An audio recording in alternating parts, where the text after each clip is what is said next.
Hello and welcome to the Online Academy of Irish Music.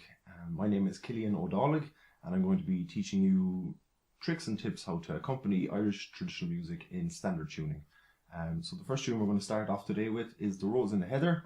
It's in the key of D, and myself and Kirsten are just going to play it first and then we'll break it down afterwards.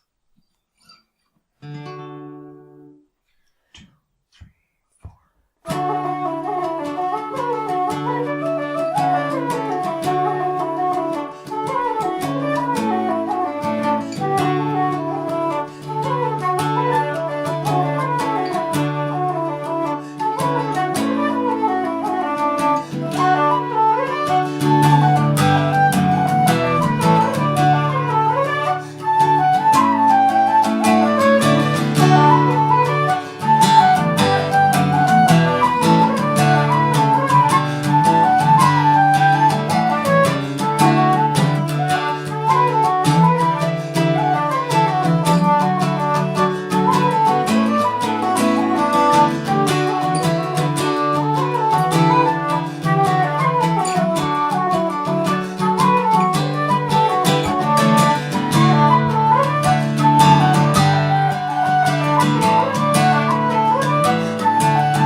Okay, so you've just heard myself and Kirsten playing the tune, what we're going to do now is we're going to break it nicely down, and I'm going to take you through exactly what I just played and encourage you to play along with me. So we'll start right at the start, and we'll start on the very first A part.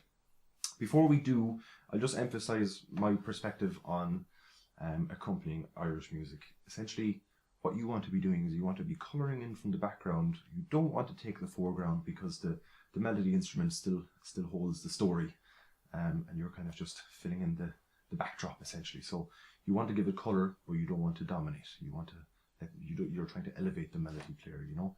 So generally, when a melody player will start playing a tune, they'll often play quite lightly at the start, just to find their feet and let the tune kind of take its own way. So you don't want to overpower that either. So you will start quite lightly yourself. So what I started with there was the tune is in the key of D. So we're playing in D, and you might be familiar with a D chord down here. What we're playing up here is a D chord as well, but it's an inversion of a D chord, which means that the notes have all been shifted up one stage. It's basically just a different way of playing D, and it's what we call it is a different voice. It's a different voicing on the chord. So it just sounds a little nicer. And voicings are a very good thing to play around with when you're accompanying, because you don't want to just play one chord the same way all the time. By playing it in different voices, you can give it a whole different texture, a whole different feeling, you know, and texture is what we're aiming for here. So we're starting on this D chord. I got my first finger here, my second finger here, and my third finger here. And you're strumming the same four as you would in a normal D chord. And what we're doing is, by switching around from here to here, that's essentially like playing D and G.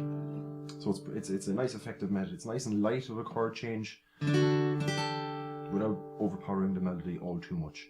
And then we can bring it down to your A chord just here, which again is a very small change. It's not too overpowering on the melody still, but it's just like that, which you might be familiar with just down here. So to play, it's just but it's just with a different voicing, I said. And it's a little bit more effective because it's a bit lighter and it's up at the top, you know.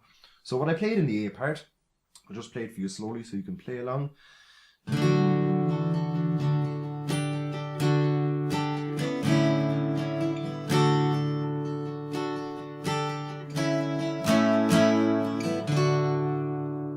Okay, so you can see here, I started on the D, then I just put my pinky on the B string to bring it up to the G, back to the D, and then we're switching down from here to here. It's pretty much an A chord. It's got a D in the middle of it there, but if you want to reinforce that A chord towards the end of the part, it's always good to start out here and then put your third finger on here, and it really fills up that chord, just to kind of emphasize the fact that this part of the tune is coming to the end.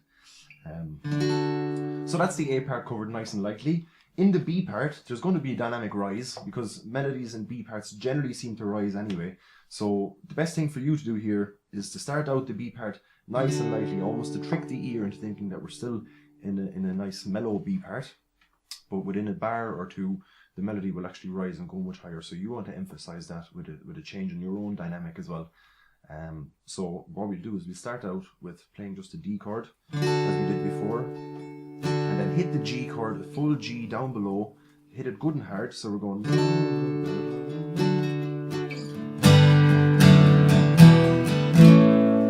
And so what that was is just a G down from, a run down from G, F sharp, E minor, and A, and then you go back up to your nice quiet D chord again.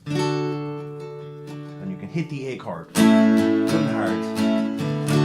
Okay, so we're playing with dynamics there. We're starting quite low, and then we're going to rise up good and high, come back down low again for the middle, and rise up good and high for the end again. So I'll play that for you, let you hear it.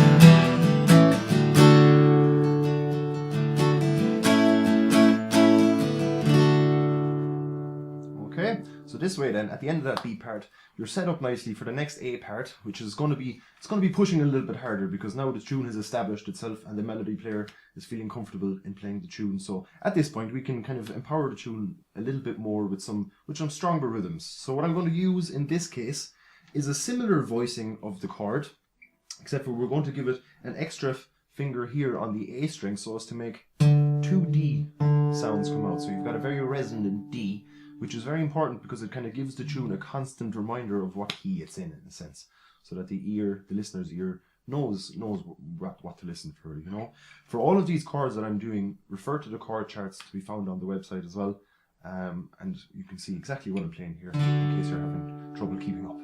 So we're starting this part on the heavy D chord, and basically the different shapes that we're going to be using in this sequence of chords is just, this is another version of D, then we go slide that whole shape up to make it similar to an E minor. You can slide it up 2 more frets to make it an F sharp minor. You can slide it up 1 more fret and fill in your pinky just here to make it a G. And then at the top you slide it up 2 more and you've got your A chord.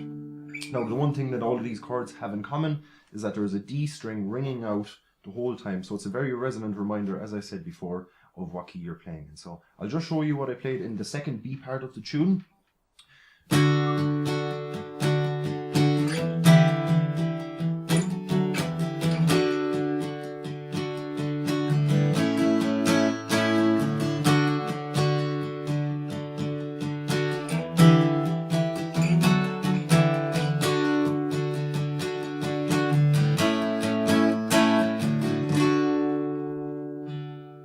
Okay. Now the great thing about these general structures is that they're quite open, they're quite loose. You don't need to stay put with a certain structure of the chords because you've got your D string ringing out through there.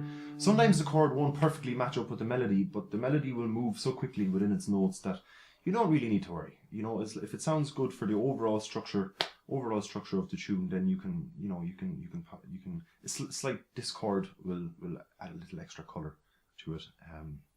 So yeah, you've established some good rhythm on this A part. So as we're coming back into the B part again, feel free to keep rising her up. So we're going to start on the D chord, but in the same place where we went heavy on that G, we're going to do the same thing again. So we can empower that melody once again.